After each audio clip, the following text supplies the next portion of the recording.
It's Friday the 13th, May 13th, 2022, and we're at the Champlain Port. Is that the official name for this? Sure is, Champlain Port of Entry. All right, Champlain Port of Entry, and we are talking to the Port Director. Steve Bronson. All right, Steve.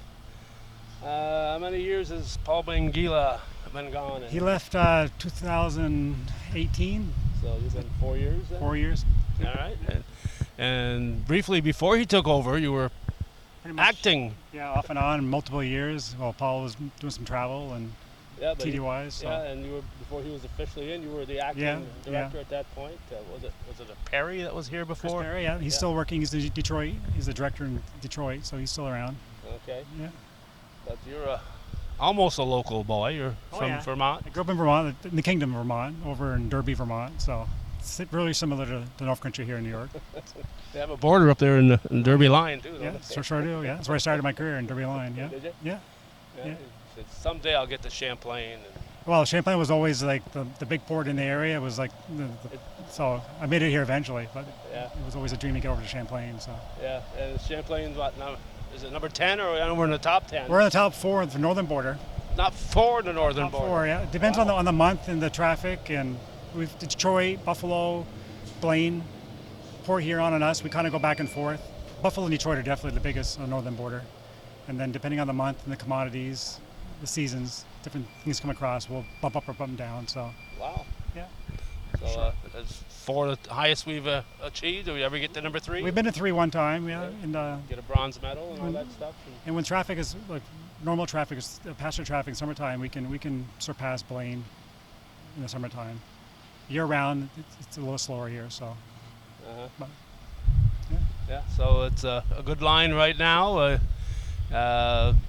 When did that start? 2-3 weeks ago. When was it? April 1st. April 1st. Our first real test of where we're at traffic-wise was Good Friday, Easter weekend. Good Friday is a holiday in Quebec, so normally a lot of Quebec travelers coming through. We're about 2/3 what we were pre-COVID on Good Friday, so it's a good indication that we're going to slowly get back to where we were. But our traffic now is steady. The busy days are still busy, the Fridays, Saturdays, Sundays, but it's kind of flat throughout the week. Not as much local, multiple crossings, daily crossings. Could be because of the gas prices or other reasons. But we don't. Our ports are small locations. The traffic is still quite down compared to pre-COVID.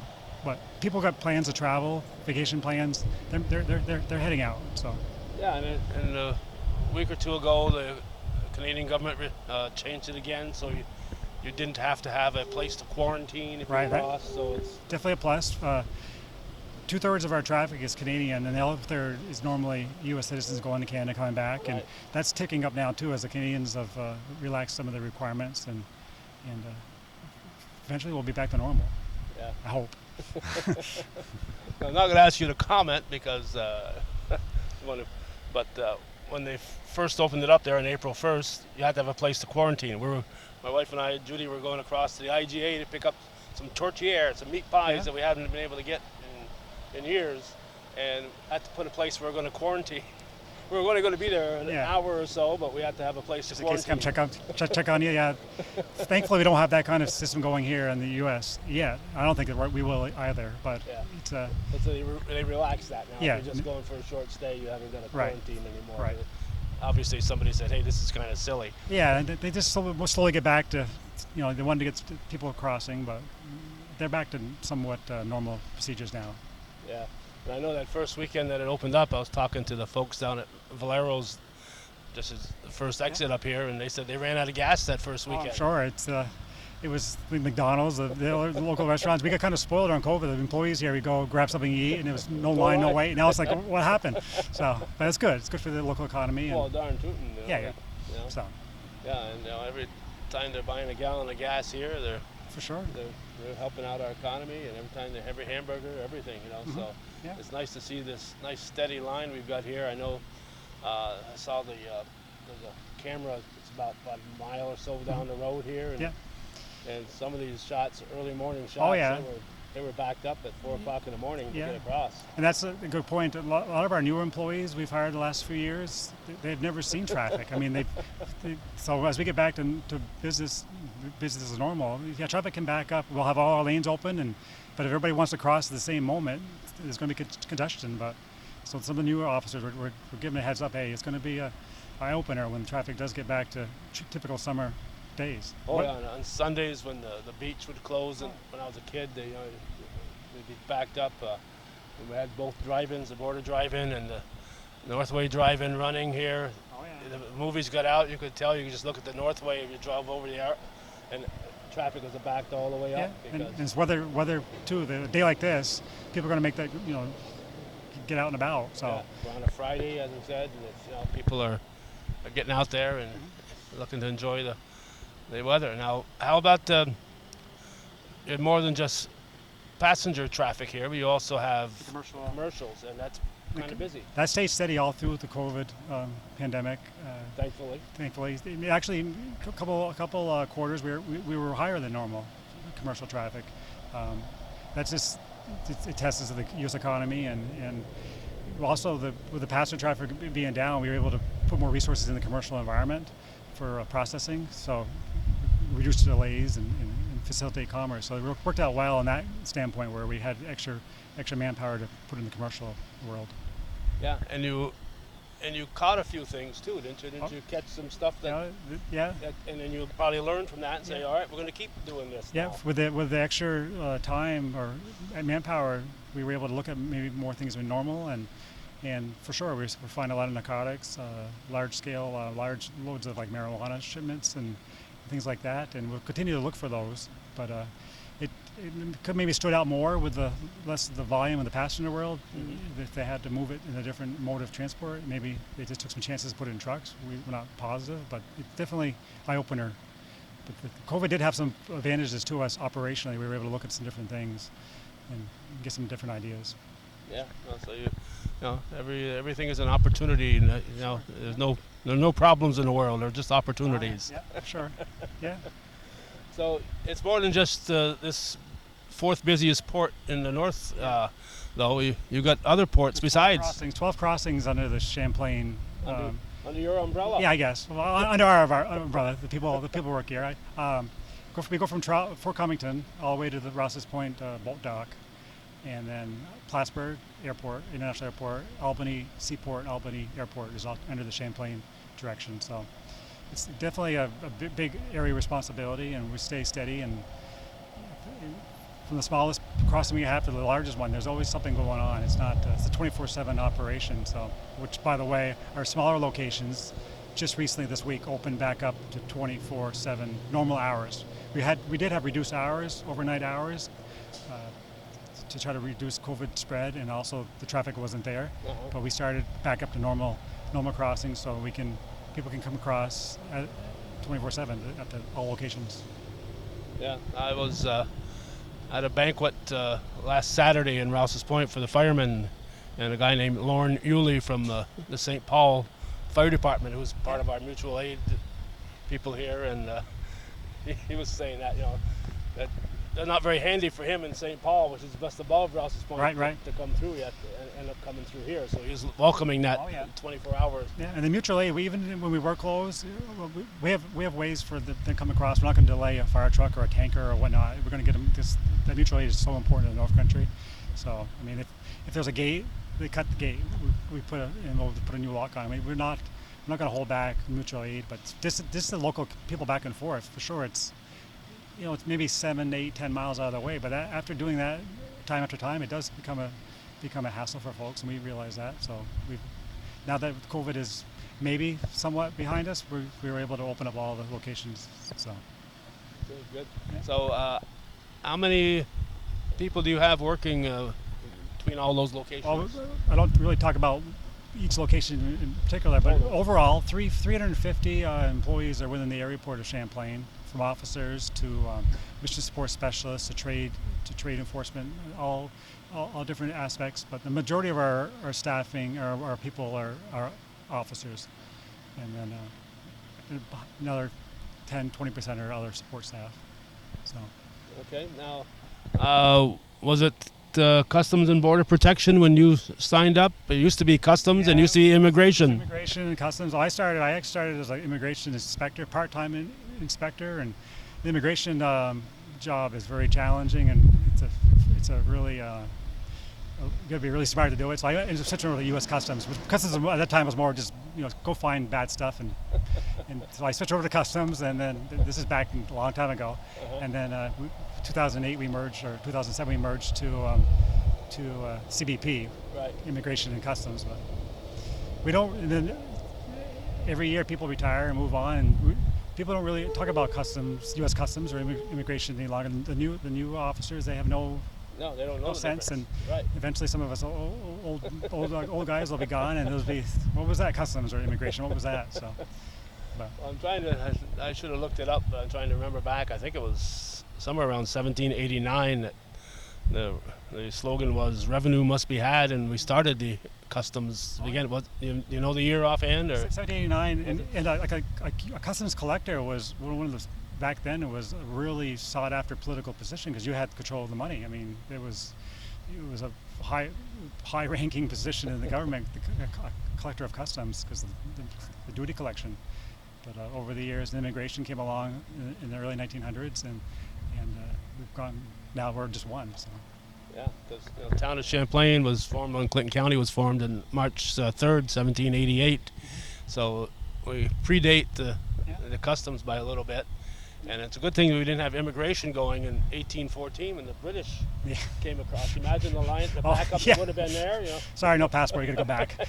No, yeah, definitely been a challenge. And the Champlain Port, 1971, is this footprint here. Before that, it was Rouse's Point was the place to cross. The lake, with the that was Richelieu River and Lake Champlain. Yeah, Of course, that was the place to. Right. So 71, and then 2008 we rebuilt here. So. Hope maybe I'll be here for the third rebuild of the port, but probably not. But it just everything evolves and changes. Yeah. So Rouse's Point is being rebuilt this summer. It is. The contract's going out for bid this summer. Okay. And it's an exciting project for us. The port, a lot of the smaller locations throughout the North Country, here in New York, Vermont, Maine, they were all built in the 1940s. They were built Eisenhower, like straight across. They all look the same, but the architecture, the structure is just not modern enough to do our job safely and effectively. So, well, the Rouse's Point one is exciting, where we're not going to be trying to rebuild or refurbish the current building. That building will stay in GS hands. We're going to move up actually the border itself, and because right now we're a mile from the border. Right. So they're actually going to move the right on the border. So be more efficient. You have people sometimes drive, they're following the GPS and whatnot, drive past the port, and then like no man's land. Yeah, no more of that. They come back and say, I haven't been to Canada. Yeah, but for us they have been, because Right. once we anyways, that'll be exciting for us, and also being along the border there, the Amtrak inspections will take place right there. Okay, at the so border. not at the station. Not the station. We don't actually use the facility in the Rouse's Point, the historic facility. Right. We do the inspection on the train. Right. We'll do it at the marker. The train will still stop at Rouse's Point to pick up and drop off passengers. But when it clears us at the border, it's free to go. There won't be any processing going on right there in the down. Have you heard anything on when Amtrak is coming back through No, Rouse's Point? They were running test runs, and then it stopped. So we're not sure. We're prepared to do the once a day train for sure, but hopefully soon, because in the summertime especially, we'd have 300-400 people on the train, and Wow.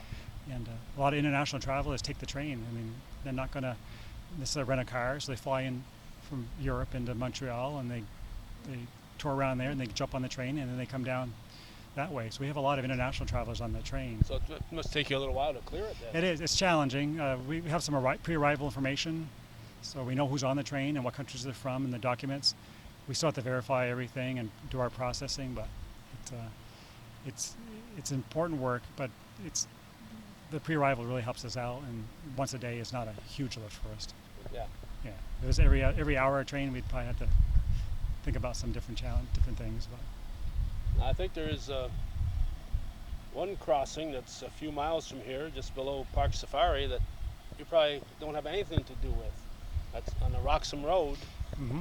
Your neighbors to the north are Yeah. there to greet them, but they don't turn anybody back, do they? That put them Yeah. in your hands. That's a Canadian. There's people in the United States, usually transiting the United States, trying to go to Canada to make asylum claim. Right. So they have to go to a place where it's not a port. So Right. because if they came here, Yeah. you'd say they'd send them back to Right. you. Yeah. There's nothing on our side of the border. Just a dead end road. Right. It's but it's world renowned. I mean, if you Yeah. go and search and you look how to cross, it is effective or efficient, I guess, maybe for the Canadian CBSA or RCMP because they're crossing at one location. Right. And if people want to go, if people are going to travel internationally, legally or not, they're going to find a way to do it. So maybe if they're all going to one location, it's easier to facilitate it. So nothing happens on your side, on our side here. Not normally. Sometimes people will become lost, Uh-huh. or they'll make it up to the North Country, but not all the way to the Roxton Road, and then they're kind of wandering around, and we'll talk to people and whatnot. But it's not directly a U.S. immigration customs issue. Right. At that point, it might be a border patrol issue or something. Yeah. If they're up there wandering around, and even if they haven't crossed, they're still. Yeah, and if at some point their foreigners, their asylum claim is processed in Canada, and if it's not adjudicated not in their favor, they may come back through here. They may arrive back in the United States, and we'll process as accordingly. But Okay. Anything else you would like to tell us while we're standing here, Steve? well, I always About what a great staff you have. well, I always make my recruitment pitch because we had an announcement here in 2018, and we're still hiring people off our 2018 announcement. Uh-huh. And for Champlain to have a standalone vacancy announcement was a big deal for us. Normally, our you put in where the openings you'll get Right. in. We're not there yet for another local announcement. It's down the road, but I encourage people who want a solid, rewarding career with CBP or U.S. government to consider working for us. If Champlain per se is not open, Messina, New York, Highgate Springs, Vermont, they quite often have vacancy announcements, and you can put in there and maybe work their way back over to Champlain or North Country. But That's how you got here. it's all it's for a North Country guy in Vermont to be able to do what I've done and travel the world and do all the things I've done. It's definitely a great career choice if people are looking for a challenge. So I always give my recruitment because So what should they do? USA Jobs is a federal government website, usa.gov, usajobs.gov, and each month locations come open on the announcement. It's one of those almost like the lottery. The first 10,000 or whatever applicants, and it shuts off. So you want to be on there 1201 on that month, Okay. and because it could be there's 315 ports of entry in the United States, so it could be all kinds of locations. If you want to go someplace warm, you want to go work and live in Miami or Atlanta or wherever, you can go on there, and it's a great opportunity for North Country folks to. Any qualifications? You need some general experience. You don't need a college degree per se, but you need some work experience and a couple of years of work experience. It's all listed on the announcement, but it's not like you don't need a 4-year degree to start, and just general work experience will get you in, and we'll train you from there. And age? Up to 37 is the initial appointment. Unless you have some military time or other federal service, and you maybe start older than 37. But our career now, the officer career, is after 20 years of service, you're eligible for retirement. Similar to New York State, that's something new for us. And you have to retire at age 57, unless you're someone like me who's grandfathered in. You can hang around as long as you want. How about they use that grandfather tag? Yeah, it just it started in 2007. We switched over to our, we call it enhanced retirement. So, but the people that came on before that, we're not going to make them leave because that's not what we signed up for. Right. So, but the newer folks, you can be 40, mid 40, like a correctional officer or state trooper. You can be in your mid 40s and move on to another career or another activity or whatever you're looking to do. So. Yeah, I remember Bob Clark out of Shazy was a sergeant in the area here and ran Clark's Florist and got 45 and he hung it up. Yeah. I mean, Yeah, and state trooper, you know. Yeah, and if you're not, if CBP is not your thing, state police or Clinton Sheriff or correctional, do something like that. Yeah. I always talk to young folks in high schools and colleges about, think about. It's hard to think about when 20 years from now, but there's good life choices you can make right here in the local area. So Yeah. So if you see that, you go to that jobs. What is it? USA Jobs. USAjobs.gov and keep checking on a regular basis because it can pop up. Each month, the locations will pop up, and of course, and also the U.S. Border Patrol. They're always looking for good folks. You can't necessarily start right here No. in the backyard, but you can work your way back up. Almost all the patrol agents around here, if you talk to them, they grew up somewhere in the northern tier, Right. and they've worked their way back. And they have some good experience living in San Diego or Arizona. I mean, Might even make them appreciate the North Country. yeah, for sure. Yeah, for sure. So. All right. Before we put the camera in another spot, anything else? No, that's good. right. Thank you. All right. We're talking to the port director here at the fourth busiest port in the northern border, Steve Bronson. I'm going to have to talk a little louder now because I'm talking through a mask. And Steve thought he'd take a break, so he turned me over to this fella here. What's your name? Wes Parsons. Wes, what's your title? I'm the Assistant Area Port Director for Passenger Operations. All right, and this is passenger operations right here. This is the passenger building, correct. Okay, and what are we looking at? So this is our lobby processing center, basically where travelers, when they're referred inside for either administrative or hard secondary purposes, come into our lobby and our process for whatever their needs may be. Okay, and no cell phones, so they can't be texting or. They're taking not pictures? texting, recording, snapshotting, any of those things. No, that's prohibited. So anybody in here may be bus passengers. The bus passengers will unload, present themselves to the officers, wait down below, get back on the bus. Other administrative referrals come inside, documentation, duty, those sorts of things. But in the very back is our hard secondary area where if it's something a little bit more intensive than administrative purposes, that's where we would do that sort of work. Okay, so this here is open 24/7? 24/7, every day. We have a supervisor on duty on the podium 7 days a week, 365 days a year. Okay, so imagine it got a little slow for a 2-year period there. We were a little slow as far as traffic goes and as far as passenger processing goes, but as always, there are other needs that come up, and we were quite busy with other administrative things during that time, not necessarily so much in regards to processing travelers. Okay, so on a typical day, how many people you got busily working behind the counters there? Depending on the shifts, typically on a day shift, we will have between 16 and 20. We may go up to 30 or more depending on holidays or Canadian traffic, heavy travel days. So, are you, like weekends, you anticipate more traffic so you get more people here? That's compared right. to a Tuesday afternoon? That's right. The days of the week and the time of year are factors in staffing. So obviously, a Monday and Tuesday in July is busier than a Monday and Tuesday in January. Right, and you're going to be alert to the Canadian holidays because the Saint Jean Baptiste That's Day correct. may not be much on this side. June but 24th is always on our calendars. June 24th, July 1st, those are big days. Canada Day. So we very much rely upon our historical data.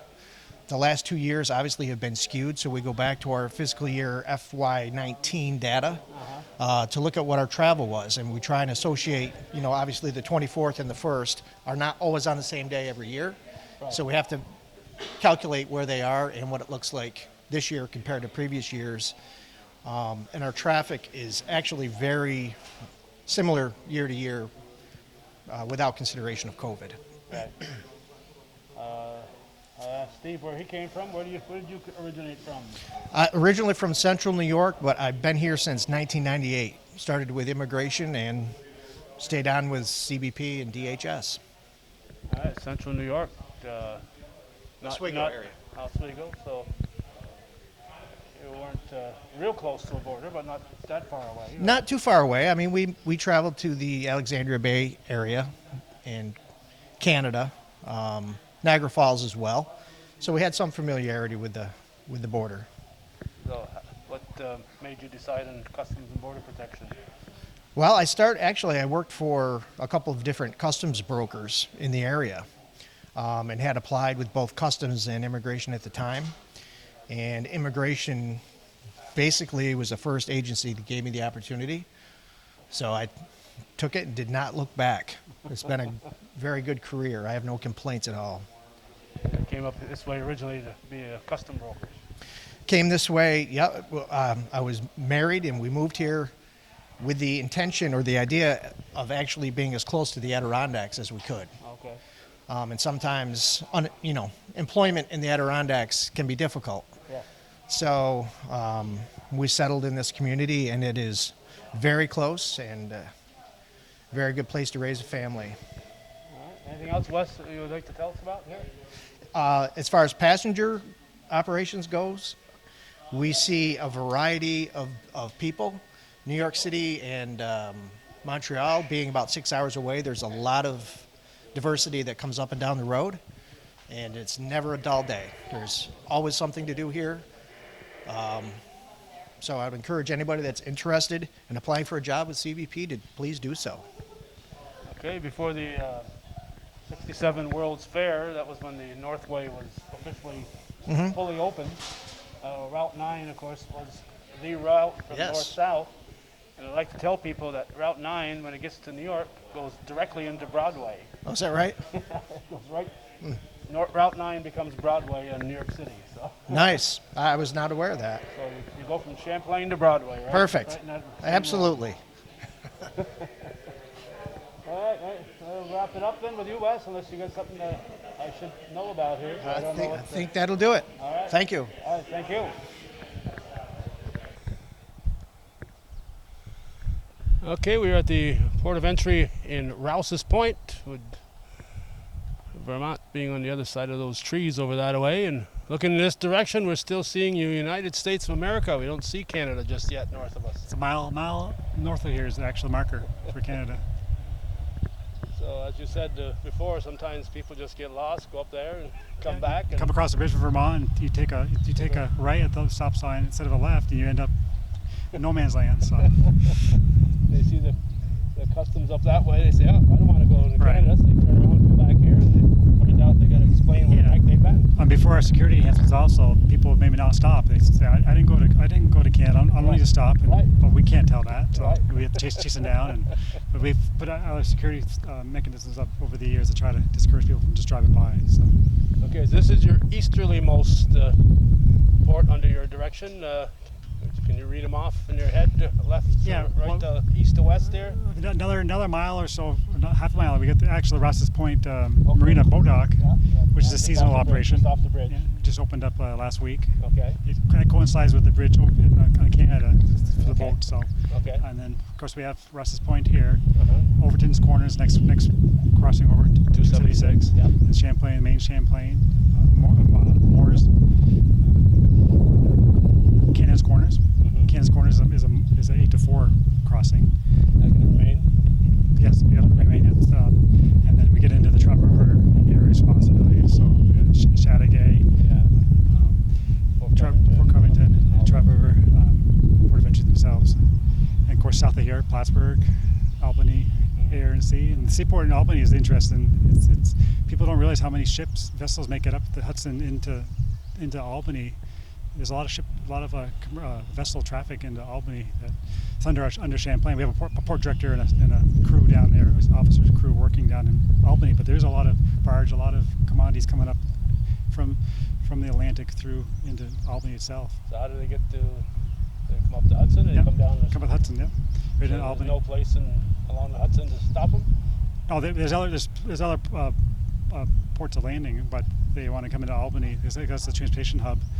A lot of the trains actually come through here, like the petroleum trains. Some of those go right from here down to the Albany. Oh, so they don't. Yeah, they're going all across Canada, across Right, here at right. Rouse's, and then they hook onto the web. I'm trying to think back. I'm almost positive because I never really crossed it that much. But the Oak Street crossing, I think, was open when I was a kid because the Dr. Polino was there to do all the meat That inspections. was the USDA port of entry across there. Now that's done at the main port of Champlain. Yep. but that building's still there. We don't use it. It's not a crossing, but yeah, it's a semi-historical building. And across the border from there was the famous bar that everybody went to. See, I don't know nothing about that. I wasn't. During Prohibition. So that was. Okay. Yeah. All right. And, Yeah. So, all right. So this is what it looks like here now. So We're just looking at the sign. 1933. It was built. The rest. This crossing, port of entry. This was the main crossing before 87 came along. So it was a major hub for business. But you can see the size of the lane, the size of the facility. In 1933, the cars were built much differently then. RVs, campers weren't as they are now. So it's just not facility-wise for trying to move traffic is not effective. The technology that you see in the lanes and around the building, that did not exist when the building was designed in 1933. So right. we have visibility, line of sight issues. And just if you're driving up, it's just confusing. If a car pulls into the lane there, you see that kind of it's essentially overload.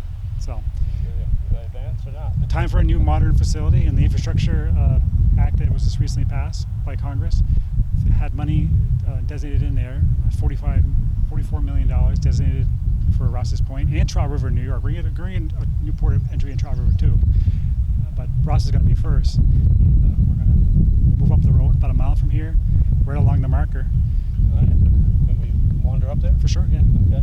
I'm still getting used to seeing these cars with no license plate in the front. Yeah, Quebec travelers, and that's part of our processing time here in this area is for CBP is a little bit longer than other places. We have license plate readers, but there's no front plate, Right. and almost not always, but quite often the back plate is not visible. Okay. Either pulling a trailer or it's dirty or whatnot, so we got to get out and look at or it. look at the mirrors. But it takes a little bit longer. Quebec cars,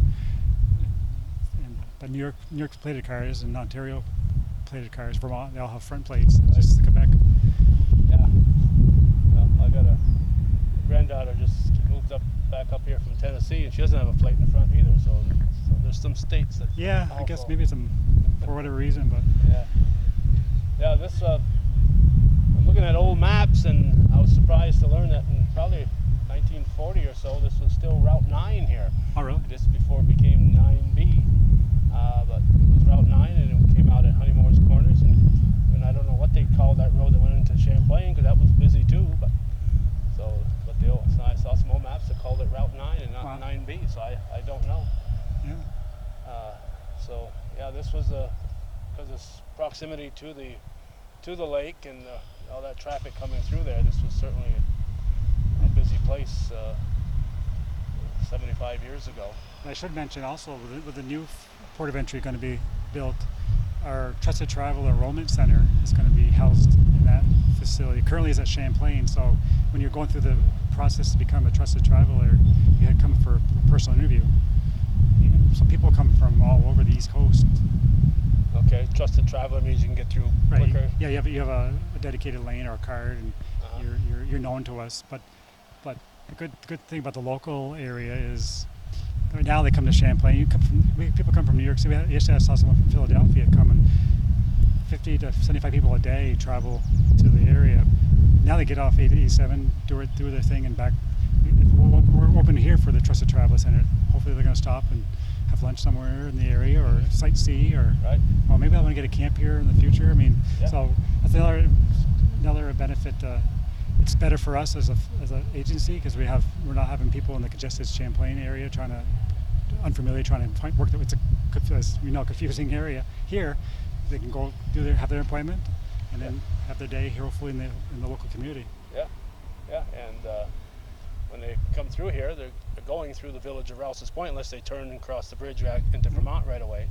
So it's not like Champlain where you're on that northway and you skip right past the community. We're some places we're working 6 months out to have an appointment. Here we're much quicker, so people from all over the East Coast will travel up here for their interview, for their face-to-face interview, and so we'll look forward to that too. Having more local businesses. Yeah, there's a Vermont car chose to come back here rather than use the. Yeah, a lot of the marinas are opening back up on the Canadian side also, so people go checking on their boats and making arrangements to bring them down. This warm weather brings out all kinds of folks for summer activities. Yeah, so this is a kind of an extra warm summer day. It's not there yet, but it's going to be an extra warm summer day here in mid-May, so we're kind of welcoming it. And our traffic,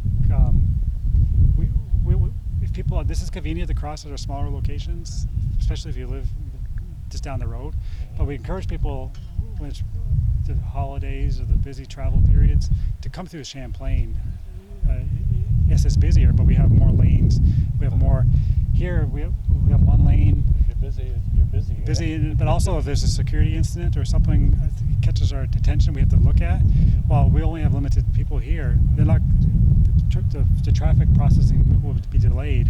So sometimes you can hit it just right and you come through and you're in and out in 5 minutes. This is the best thing ever. And all times you're like, what happened? Champlain, more resources, more lanes. You're not going to get delayed. You're not going to have the up and downs. It'll be a steady experience at Champlain. So you know what to expect. Yeah.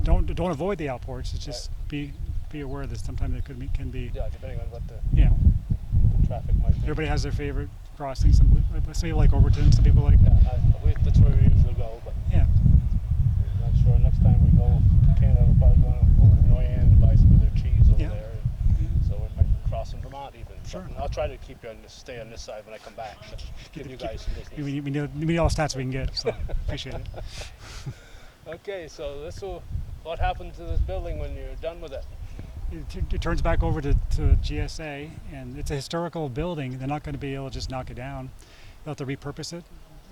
They'll make it available to other federal agencies or historical groups or whatnot. But it's on the historical registry. So, but us moving out and moving down. Another reason why our project, Rouse's Point project, is probably going to be completed timely, 2026, is we're doing a construction project away from a current. Okay, so you haven't got a. The contractor can work 24/7 if they want. No one lives up there. They can knock themselves out. Right. So they're not working around our hours or our. So it's going to be a real good job for a contractor to work on. So it's a 4-year timeline before. Yeah, roughly. You know how those things work with the current challenges getting. So I shouldn't put it on my calendar yet to come back. Yeah. Yeah. I'll write it in pencil. Yeah, exactly. Yeah, I wouldn't. But it'll get done, like I said, because it is a high priority project, and the money's there, and it's a good one for the contractors to work on. Okay. I don't see any here, but it crossed my mind to ask you. We're all familiar with the Border Patrol with their green, but we also see the Customs and Border Protection with the blue, white cars with blue. How often are those used? What are they used for? Well, if you see a vehicle with the blue striping on it, it's an Office of Field Operations. It's a port vehicle. The green striped vehicles are the Border Patrol. Right. So we're blue, and Border Patrol is green. You do patrols too, or we do some patrols. The Border Patrol, we assist there. If they have an incident, we can assist them or whatnot. They're primarily responsible for everything between the ports of entry. Right. They come to help us out with stuff at the ports, and we'll help them out in between the ports of entry themselves too. But this building used to also host our Homeland Security investigations, the agents, the criminal investigators. They're now located at a different location, but we used to have a lot of activity also for investigations here at Rouse's Point. It is a large building. If you go into it, it goes back. And the footprint's pretty big because, like I said, before '87, this was the place. Yeah. 1933, that's right after Prohibition. So. Yeah. Oh yeah, the stories, and I'm sure are pretty. The inspections taking place back then here was probably pretty interesting. Yeah. That bar above Oak Street was known as the Meridian, and there's a story that I'm not sure if it was the village or the town plow truck was up plowing out their driveway for some reason. Oh yeah. And backed off and went into a septic tank, and they got stuck there. So he had some explaining to do as why he was on the wrong side of the border. Yeah. Plowing out their driveway. I'm sure he did it as a favor, and sometimes favors get reciprocated. So. Probably just one of hundreds of stories people probably can tell about. Oh yeah. Yes. Okay, anything else, Steve? I'd like to go up No. and take a look at the new For sure. location if we could. Let's go for a ride. Okay, we are looking at a marker that is telling us that we are at the U.S.-Canadian border. We're on the U.S. side. We did not cross. And there's a farmhouse right up there, very similar to the situation up when you leave Rouse's Point and take that big curve heading out to Sure. Overton's Corners. You see it right around the bend over there. That's That's yeah. the bend, Yeah. So there's a house right across the way. Yeah, that's it. That's right there, yeah. Right That's through the trees we're seeing there. It's only like it seems further away, but it's only a mile from here to a mile or so from there. And down that road is Overton's Corners, 3 Right. miles away. Yeah. Right. So that's one right here is the one. Yeah, Okay, that's I was looking at this. yeah. So this one on this side is in our side of the Mhm. country. This is on Canadian side. Yeah. And it's quite obvious when you're there that you're right on the border. So the new station here in Rouse's Point is going to be here. It's actually going to be out of Rouse's Point. It's going to be north of Rouse's Point. I imagine this is town. I'm not sure. I'm not sure. I'm not sure. I'd have to look at Yeah. the map. I wouldn't Yeah. see any reason for Rouse's Point to claim this part, but maybe they will after they I'm not sure. get a new port of entry here. No. So the train comes through. The Amtrak will stop, but they'll stop far enough away that it won't be blocking Correct. the highway here. Yeah. And eventually, when we work it out with the different, because CN and CP Rail actually own the rail line, we will where we screen the train now for the cargo train, we do it right in the village, and it runs through at a slow miles per hour. That'll eventually be done up here also, but that's going to take a little bit of effort and resources because you need an additional siding of rails for the train to pull off too. But yeah, we're basically where the green trees are, just beyond the sign. Right. The new port of entry is set back in that location. All the property on the right side of this road down 1 mile down is currently owned by the government. It is. Okay. So there's no land acquisition. They don't have to buy any property to Exactly. do it, So it is kind of wet. They're going to have to do some engineering for the wetlands, but we're right at the marker. So once you clear the border here at Rouse's Point, you're good to go. good to go. Yeah. Yeah. Yeah. So this will be, I think, a welcome site to people that come through, and of course, on a busy day, you don't want it too close because you don't want the traffic be blocking the railroad here. The No. traffic going in. For sure, we'll have to be aware of that. But a new port of entry, different facilitating lane procedures will be able. The traffic won't back up. You'll have It hardly more backs up at lanes. Rouse Point. Yeah, Right, you'll have a lot more We'll lanes. have more than one lane, and also it doesn't hardly usually back up here in Rouse's Point per se. On the busiest days Right. it will, but Yeah. but But yeah, not the 40 cars long. no. No. You may have to station a guy out here by the tracks, like a Well, flag man. Like I said earlier, there's people watching this right now. There's plenty of technology out here. We're not standing out here like unknown. Oh, yeah, so. I know. Yeah, I know. Yeah, so I did Bob Ben and I did many years ago did a little tour with the Border Patrol and technology is great. yeah. In fact, when we were doing the story on bootlegging and we were up at the Oak Street location there, we set off some alarms. Just Yeah. running our cameras up there.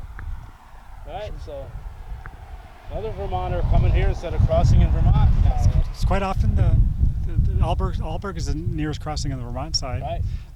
But it all depends what you want to do on the Canadian Yeah, side. it depends where Yeah. you're heading. And I mean, yeah. Lacole's a good sized town, Right. so people go Yeah. going to they're going shopping. to Lacole, they're going to cross here instead of crossing all those little, Right. well, some of those roads. And Right. Yeah, and Little you see plenty narrow. of New York plates crossing over the Vermont side too. oh yeah, People cross where it's convenient for them. So. yeah, I've done that before. Mm-hmm.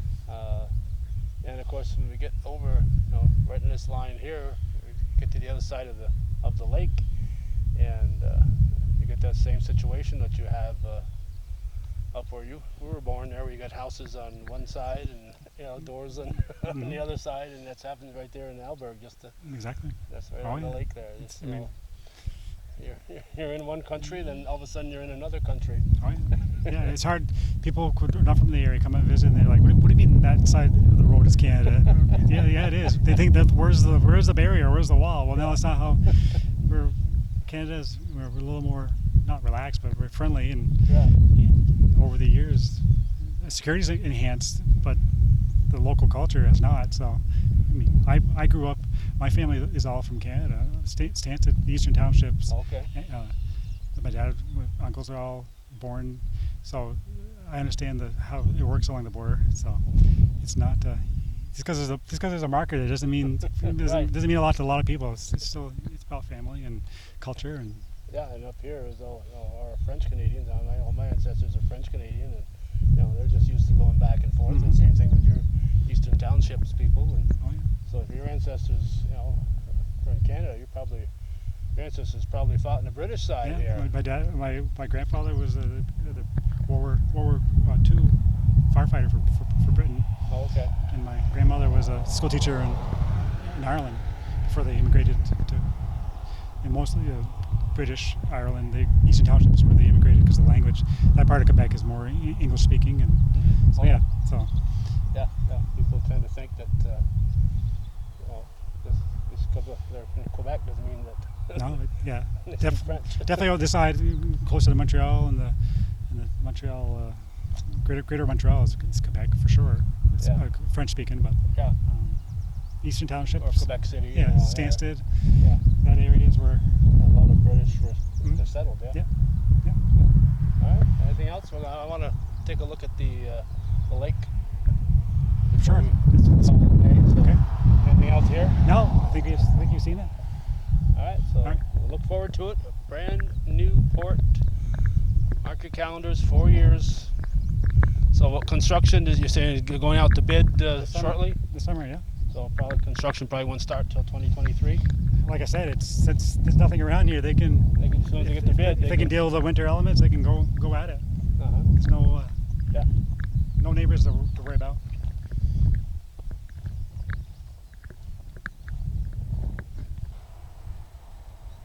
We're looking across the water at Rouse's Point, and there's a Korean Veterans Memorial Bridge,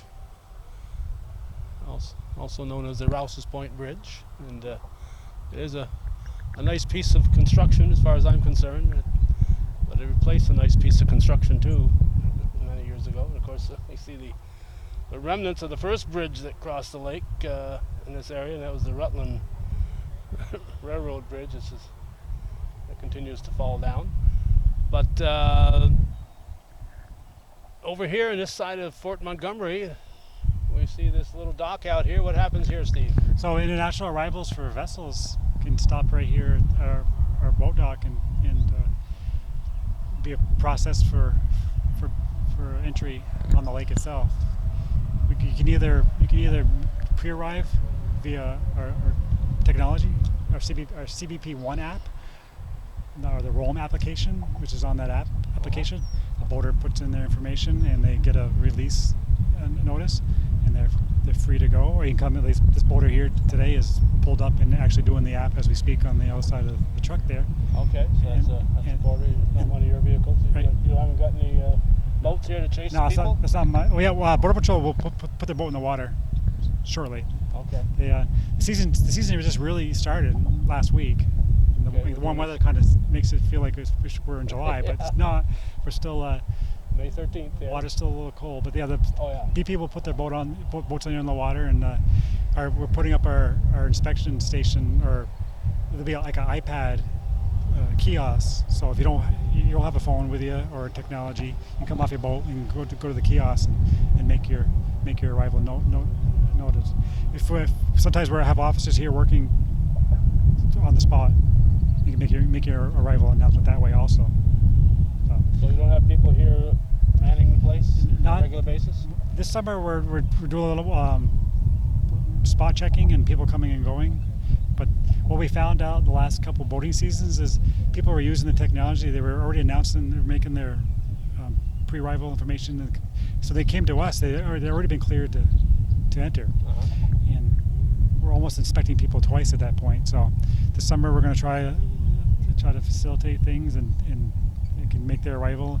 We can still inspect them if we want. There'll be some weeks where we'll have officers here with our inspection trailer, and every boat that comes across, and if a boat comes across and does happen to miss our boat dock, they can still go on the local marinas. The marinas are all well versed on, they can make their arrival known there. And Okay. if we want to talk to them, we'll go to the marina. We don't necessarily make them come back, swing back around to the dock. But And some local person who's just out enjoying the lake. I see a boat. that's a BP boat right there. Border Patrol there, but some local person who's out swirling around. But They haven't got a report every time they cross the bridge. Well, if you're tooling around, and you don't actually go on the Canadian side of the water, you're fine. Right. They call it cruising nowhere. If you go into Canada, you got to announce your arrival to the Canadian. Right around the corner there's a Canadian facility just like ours. You got to announce your arrival there. But if you're just tooling around the bay here and you're not actually entering into Canada, fishermen, water ski, jet skiers and stuff, you don't have to come. You have to come by here. Now, what kind of signage is there out there that let people know that they're supposed to be reporting? Not much. We'll have a message board lights up here in the summertime. Uh-huh. It'll say U.S. U.S. Customs report. That'll be lit up. The good thing about the boating community is not there's very few first timers. They grew up in the marinas. Mostly like this, we're just talking to the owners of this vessel here. That was at a marina just up the way. Well, the marinas already told them how to. Right. You don't get in your backyard and jump on that thing and come down. Right, without knowing what you're doing. So the vessel community, we're able to do outreach. So it's quite well versed in how they can come across the border at a time. It's quite a little boat they've got there. Yes, it's impressive. Yes. But our boat dock is this is not a local marina facility. It's a U.S. Right. And it's a convenience to the travelers. Years ago, this has been about 10 years in making, building it up. Years ago, you come across and you just go to a marina. Right.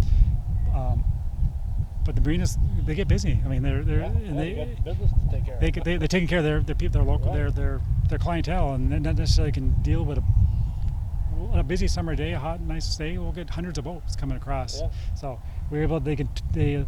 If they need to come see us, they're in the bay and they wait for a slip to open up and they pull up and they're in and out pretty quickly. So it's much more efficiently to do it here. And once they, like the regular border crossing, once they get done with us here, they can do their thing. So Wander into the great unknown in Lake Champlain, and of course somewhere, not quite sure where it becomes the Richelieu and where it.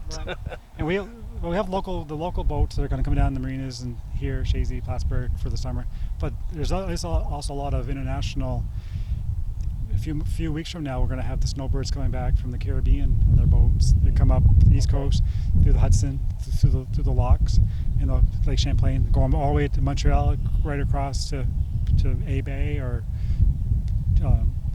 If they're heading north, Yeah. they don't care. So we have these large. In the fall, that's when you. Yeah, because there's a bridge north of us, and once that bridge the drawbridge is shut down for the year, the larger boats, that size boat, can't make it down. Oh, really? So the boating season is defined to us. Now the small fishing boat, they can come and go easily, but there is a mechanism. Plus the locks down, the Hudson locks down in the Albany region, that they also have a season to them. So the really larger boats that are going to go down to the Miami or the Fort Lauderdale area or Caribbean, that season is also defined to us. So Now you mentioned the marinas. It's been a while now since I learned this. In 1990, we did an interview with Dick Gaines at Gaines Marina. I'm not quite sure what it's called now. It's across from St. Patrick's Church. And he said, we have an international airport right here. we do. The seaplanes will land right here, and that's always an eye opener. But they come down, and sometimes that bridge is like, oh, this is going to be interesting. But they'll land and pull right up to the dock, and we'll inspect them. They can also land in the bay here and actually come in the marinas themselves. One of the marinas is designated as that was Gaines Marina across from St. Patrick's Church. That was the international airport. A few years ago, we had one that landed hard and he kind of flipped, and the officers here and the Border Patrol agents went out. There was no injuries. It was just more of a herders' pride kind of thing. but so they do come down, and again, the regulars, and there's a club of aviators, seaplane aviators that they go around the country and they want to stop at all. So they'll come and just check it off their list that they. It's like climbing the Adirondack Yeah. Mountains. So yeah, for sure. The only true international airplane arrival location in the North Country is right here. Plattsburgh is not designated in the Code of Regulations as an international arrival airport. It is. It can accept it, but the actual Congress is right here in Ross's Point. So it's like a trivia question, but yeah. You could win a few dollars betting on that. Yeah. There'll be multiple seaplanes this summer. Landing here. Okay, Steve. I appreciate the time you've given us here, and I can't wait till I get your bill. Oh yeah, it's a good day. If it was raining or cold, I'd be like, this is too long. But it's just nice day like this. I'll hang all day with you. Is there anything else that you think we ought to look at while we've got this camera in hand? I think you get a good picture of the current status of the border, and yeah, and number 4, I can't hardly believe that. You know? Yeah, but we're 4, but 1 and 2 are way. It's kind of it's like being 4th place in the standings. We're proud of the work that's done around here and how we support the community and the good work and the good making the area safe is. Regardless if we're 4th or 10th or 100th, we're proud of what we do here. So. All right, well, keep it up. We appreciate everything that you guys do and gals.